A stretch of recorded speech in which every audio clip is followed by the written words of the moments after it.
Do you have a business idea but are just not sure how you're going to make money from it and how to make it a success? If so, this week's episode is for you.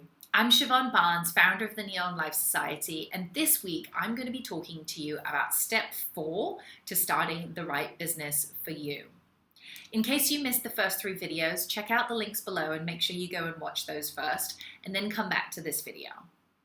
So this video is step number 4 in the process of starting the right business for you.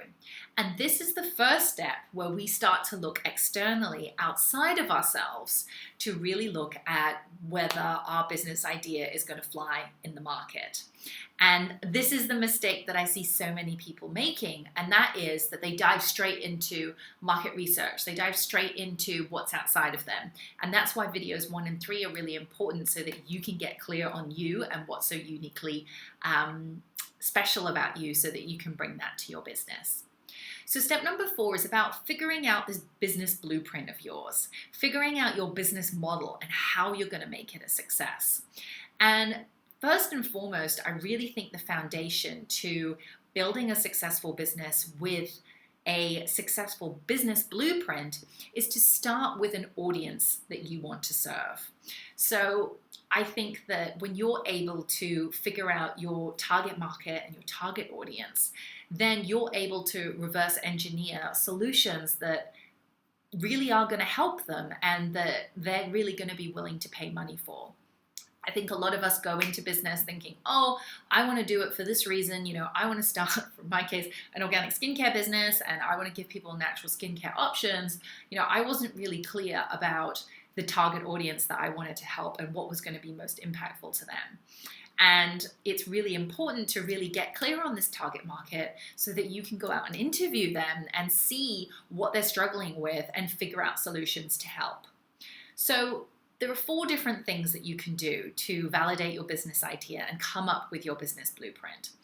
And they go as follows.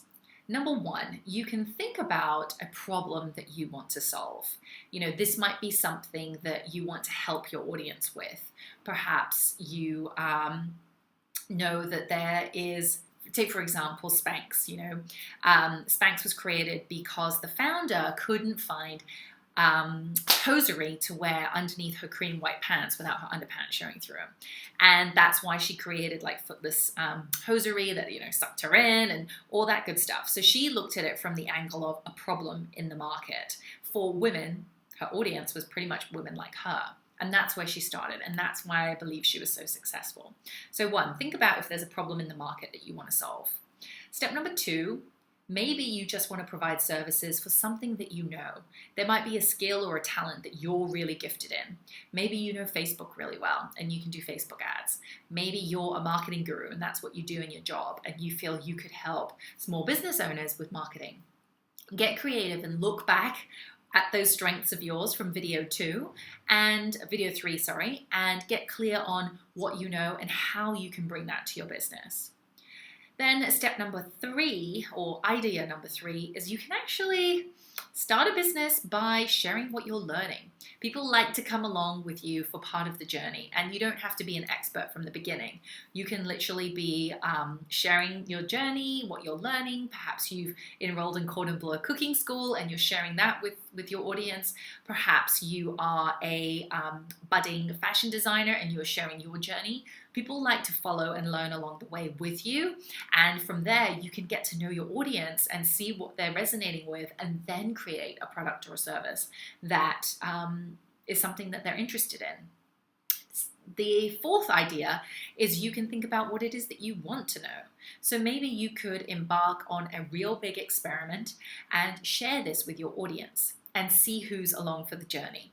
There's a guy called Scott H. Young, and he's got his website, www.scotthyoung, and he did a really ambitious thing of doing MIT's computer science undergraduate degree in 1 year as opposed to 4 years, and he did it online, and he worked like a machine and did that for a year. And after doing that, he was able to start a business on productivity, learning, and all that good stuff. And that's how he has created his business. So really the idea here is that you don't have to have a successful product or a service right out of the gate. You can go fast and figure out a problem to solve and go for it. Or you can take your time to communicate with an audience that you resonate with, and from there, listen to them, hear them, understand what they need, and then reverse engineer a product or a service that is really going to serve them. So I want to hear from you. I've given you lots of ideas on how you can figure out a business blueprint that's going to work for you. Leave a comment. Let me know. Do you have an audience in mind that you want to serve? And out of the 4 options that I shared, a problem you want to solve, the skills that you have and know, something that you want to learn, or something that you want to learn and want to know, which feels like the right option for you? Leave a comment below. Keep going for that business dream of yours. There is nobody in the world who can do what you do the way that you do it. And this hard work that you're doing is going to pay off. I hope that you've enjoyed this video. And in the meantime, I wish you a beautiful week.